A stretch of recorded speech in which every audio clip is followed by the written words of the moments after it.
Saúde, amada igreja, com a paz do nosso Senhor e Salvador Jesus Cristo. Motivo de muita alegria, poder servir a Deus, estar na presença do Todo-Poderoso. Queridos, aos domingos, pelas manhãs, a gente está estudando a revista, né? Cujo tema é a Igreja dos Gentios, da chamada missionária à consolidação do Evangelho entre os povos. Porque se hoje a gente servimos a Cristo, é porque o Evangelho chegou até nós e ele foi consolidado entre a gente. É por isso que hoje nós processamos um testemunho de fé em Cristo Jesus pautado em tua palavra. O pastor César disse concernente a heresias, distorcimentos da palavras. E o interessante é que o profeta Oséias, ele diz: o meu povo foi destruído porque lhes faltou o conhecimento. Então a gente vê que hoje, irmão, infelizmente, em pleno século XXI, onde as pessoas sofrem por ansiedade, que é excesso de futuro, excesso de informações, né, a gente percebe que existe muita gente desatualizada concernente à palavra do Senhor. Para mim poder entrar num resumo, para que os irmãos possam entender, eu aceitei Jesus dentro de uma penitenciária. Eu lembro, pastor César, que dentro da penitenciária eu conheci uns irmãos que já serviam a Deus na rua e por processos antigos estavam lá revogados, pagando, cumprindo pena, e eles falavam assim, e eles comentavam comigo: irmãos, tem pessoas que acham aqui dentro que vai sair lá fora e vai enganar o povo. O povo lá fora conhece Bíblia. Falava desse jeito para mim, pastor.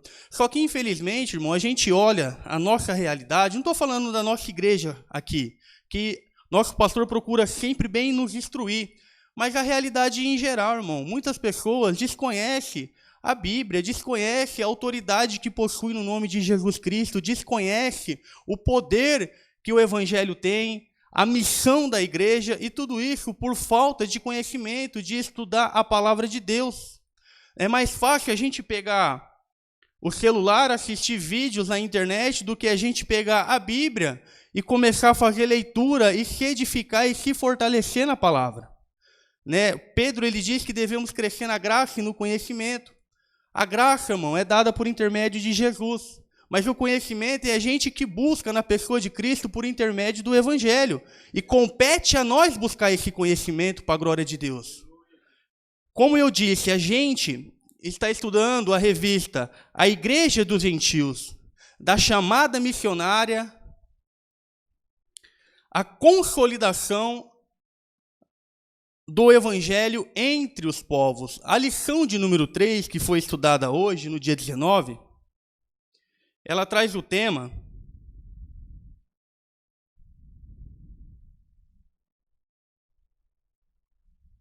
a graça que alcança todas as nações. E o texto áureo é: porque pela graça sois salvos, por meio da fé. E isso não vem de vós, é dom de Deus. Está lá em Efésios, capítulo de número 2, versículo de número 8.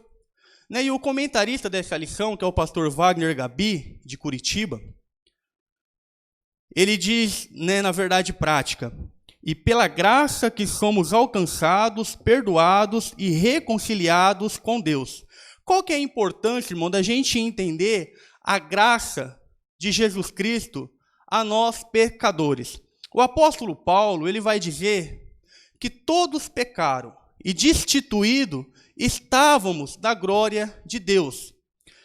Quando Deus criou Adão, a Bíblia fala que, influenciado por Eva, ele vai desobedecer a Deus.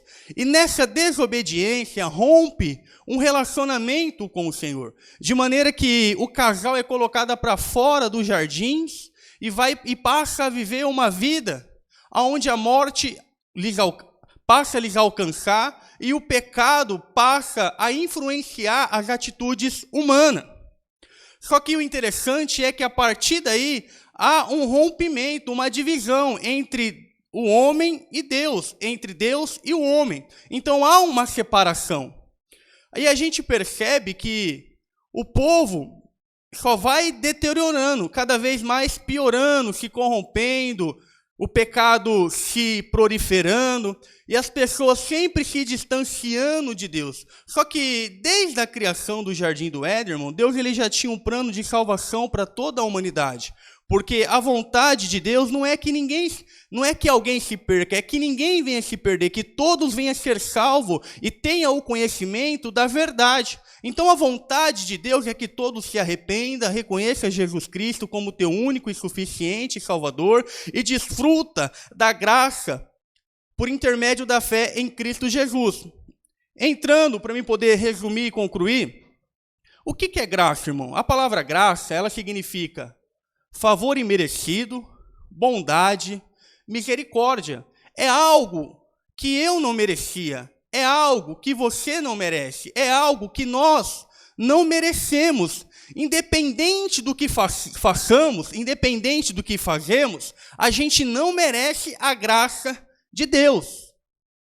Todos estão compreendendo?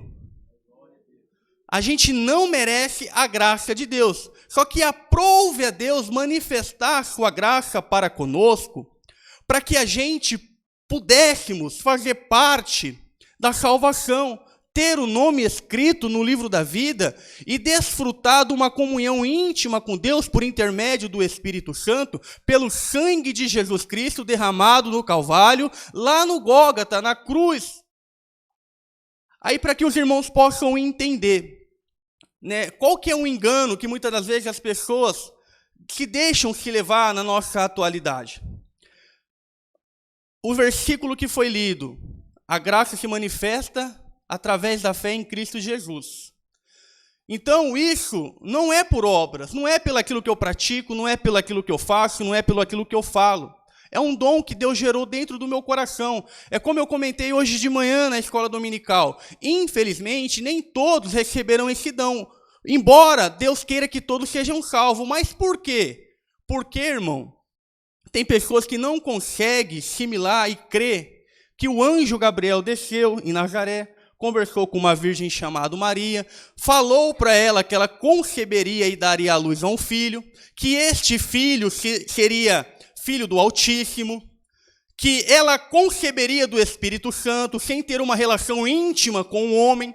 Então tem pessoas que infelizmente não conseguem crer no sobrenatural e no poder de Deus, não conseguem acreditar que Maria ficou grávida, que gerou, concebeu, deu à luz a um filho, que este filho cresceu, que ele cumpriu o seu ministério, que ele foi crucificado, foi entregue por mim e por você pelos nossos pecados, como Pedro ele fala que nós não somos comprados por ouro e por prata, mas pelo precioso sangue de Jesus Cristo, que excede qualquer valor que humanamente, terrenamente possa ter. E ele fala que, então tem pessoas que não conseguem acreditar nisso daí, não conseguem acreditar que Jesus Cristo morreu, e ao terceiro dia ressuscitou e vive até hoje. Então, infelizmente, essas pessoas não desfrutarão da salvação. Por quê? Porque a salvação, a graça, se manifesta por intermédio da fé. E a fé manifesta dentro de nós, é o ato da gente crer em Deus, crer que Ele existe e que Ele é galardoador de todos aqueles que o buscam. Aí eu entro na questão, para mim poder encerrar, aonde tem muita gente se enganando aí fora, e muitas igrejas aí iludindo as pessoas, irmão. E isso não é novo, não é de agora, isso daí já é um problema antigo, né? Quando a gente vê a igreja primitiva, quando ela surge, a gente percebe que Deus vai dar uma experiência para Pedro. Pedro, ele era judeu, um homem que considerava determinados animais impuros, que não se relacionava com gentios. Quem era gentios, irmãos?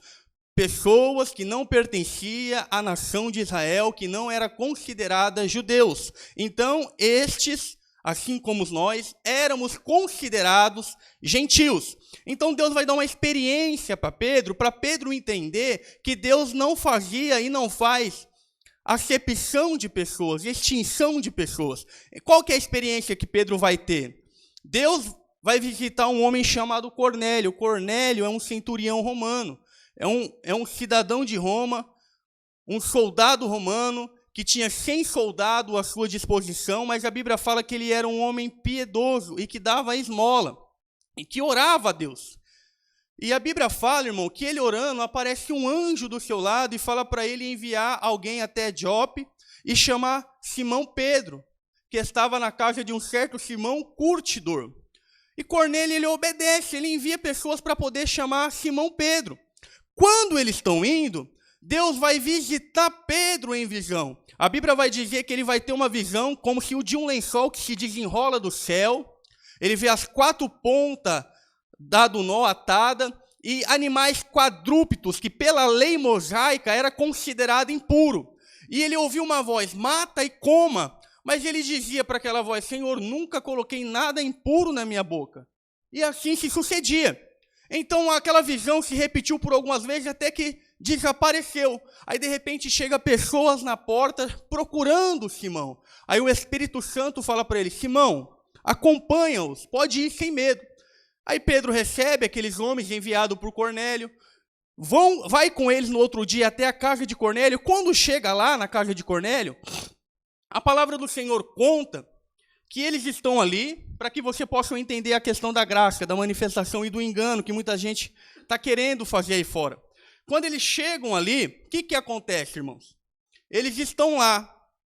Aí Pedro fala: eu fui mandado chamar, eu vim, o que é?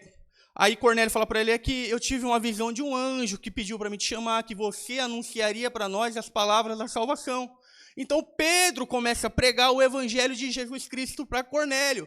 A Bíblia fala que Cornélio e a tua casa crê na pregação de Pedro, que Pedro anuncia Jesus Cristo como Salvador, como centro. Então a fé é gerada dentro de Cornélio e da sua família, de maneira que Deus batiza todo mundo com o Espírito Santo. Os judeus que ali estavam ficaram perplexos por ver o dom de Deus sendo distribuído entre os gentios e reconheceram: Deus não faz acepção de pessoas. Ponto. Não, onde que eu quero chegar? A igreja, irmão, começa a expandir, crescer, com perseguição, com luta, com muito trabalho. Só que quando Paulo é chamado para a obra missionária, na segunda viagem que ele vai fazer, na primeira viagem que ele vai com Barnabé, eles começam a pregar o evangelho a judeus e gregos, só que estes não recebem. Então eles falam: vamos partir para os gentios. E eles começam a pregar o evangelho entre os gentios, e os gentios começam a crer, Jesus começa a salvar, operar milagres, cura, ressurreição, libertação, transformação, e um avivamento começa a acontecer entre os gentios. Só que de repente aparece alguns judeus que começaram a falar para os irmãos novos convertidos que somente a fé em Cristo Jesus não era suficiente para ser salvo, que eles tinham que cumprir a lei de Moisés e assim também se circuncidar. Então eles começaram a distorcer aquilo que Paulo e Barnabé ensinavam, persuadindo os novos convertidos a acreditar que para ser salvo não somente a fé em Jesus Cristo era suficiente. E eu quero dizer para os irmãos que a Bíblia, irmão, nos ensina que a justificação é pela fé, que a salvação é pela graça, com a fé manifestada na pessoa de Jesus Cristo. Somente isto e nada mais. Esta é a salvação. Amém? Todos estão compreendendo até aqui? Aí, beleza. O que aconteceu? Houve isso daí, Paulo conversou com aqueles judeus, houve uma discussão. Então, eles decidiram subir para Jerusalém, aonde estavam os apóstolos daquela época, para poder conversar e definir se era necessário, de fato, cumprir a lei mosaica ou somente a fé em Jesus Cristo era suficiente. Então eles subiram para Jerusalém e houve o primeiro concílio da história. E ali foi definido que somente a fé em Jesus Cristo era suficiente para a salvação de todos aqueles que creem, e nada mais. A única coisa que foi orientado é que as pessoas se abstivessem da idolatria, da imoralidade sexual, da carne sufocada, dessas coisas que comprometiam o relacionamento com o Senhor. Então, ali a igreja é estabelecida e os gentios começam a crer verdadeiramente só nisso daí. Se a gente for em alguns lugares aí, a gente vai perceber que Somente a fé em Jesus Cristo não é suficiente para ser salvo, irmão. É necessária a fé e mais alguma coisa. E a Bíblia não nos ensina isso daí, é uma mentira. É uma distorção do evangelho que pregam aí fora. Martinho Lutero lutou contra isso daí. A primeira reforma protestante, a primeira reforma protestante que surgiu na história se deu por conta disso daí. A Igreja Apostólica Romana, ela cria que a pessoa, para ser salva, ela tinha que crer em Jesus Cristo e pagar um determinado valor, como se eles estivessem comprando a própria salvação. Inclusive, a irmã Andréia trouxe o nome de um filme que é muito interessante, né, hoje na aula, que trata concernente esse assunto. E eu quero dizer para os irmãos o que acontece. Quando o Martinho Lutero estava lendo o capítulo 5 do livro de Romanos, que fala da justificação pela graça, ele recebeu um vislumbre da revelação de Deus. E ele passou a compreender que a salvação era suficiente somente pelo meio da fé e nada mais. Não precisava pagar nenhum valor, não precisava fazer nenhum sacrifício, não precisava pagar nenhuma penitência, que somente a fé em Jesus Cristo se dava por si só a salvação do ser humano. É onde surgiu a primeira reforma protestante para a glória de Deus e surgiu as igrejas evangélicas que somos nós hoje para a glória do Senhor Jesus Cristo. Então eu quero dizer para vocês, irmão, que não está vindo, vocês estão perdendo de ser edificado. Não fiquem em casa, eu sei que muitas das vezes a gente trabalha de segunda a sexta, de segunda a sábado, e no domingo a gente quer dormir até um pouquinho mais tarde. Mas eu falo para você que compensa, vale a pena a gente acordar mais cedo, se sacrificar, se levantar, vir na escola dominical, ser edificado pelo ensinamento da palavra, para que o mundo aí fora não nos engane. Porque qual que é o desejo de Satanás, irmão? É nos enganar. Outrora, a vontade do diabo era tirar os membros da igreja. Hoje não, ele mudou a estratégia. Ele prefere deixar a pessoa dentro da igreja mais enganada, com a mente cauterizada, acreditando na mentira. E a gente que somos cristãos e tem o desejo de morar no céu e quer sempre carregar a certeza da salvação, tem que combater essas mentiras, crendo somente na verdade. Não fique em casa, irmão, venha participar conosco. Você tem fazido falta, e a gente sente a tua falta porque a gente quer você edificado na palavra de Deus e crescendo na graça e no conhecimento juntamente conosco no nome do Senhor Jesus Cristo, amém?